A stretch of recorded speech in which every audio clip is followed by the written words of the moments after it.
அஸ்ஸலாமு அலைக்கும். இஃப்தாருக்கான ரெசிபி தான். ஒரு 1/2 கிலோ சிக்கனை நல்லா குட்டி பீஸாக கட் பண்ணி, அது பார்த்திங்கன்னா நம்ம எப்போதும் வறுக்கிறதுக்கு என்னென்ன மசாலா போடுவோமோ அதையெல்லாம் போட்டு வறுத்து எடுத்து வச்சுக்கலாம்.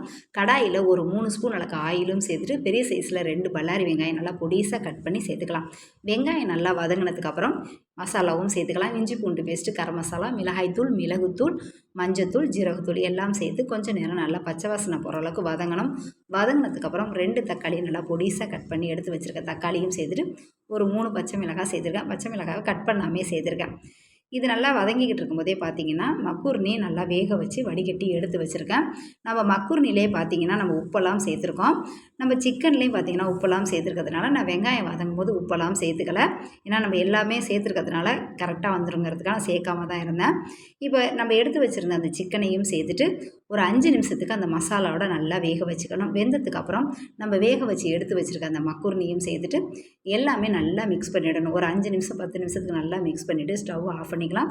ஃபைனலாக பார்த்தீங்கன்னா மல்லித்தழை இருந்தால் சேர்த்துக்கலாம். மல்லித்தழை என்கிட்ட இல்லை, நான் மல்லித்தழை சேர்த்துக்கல. உங்கள்கிட்ட இருந்தால் நீங்கள் சேர்த்துக்கங்க. தேங்க்யூ ஃபார் வாட்சிங்.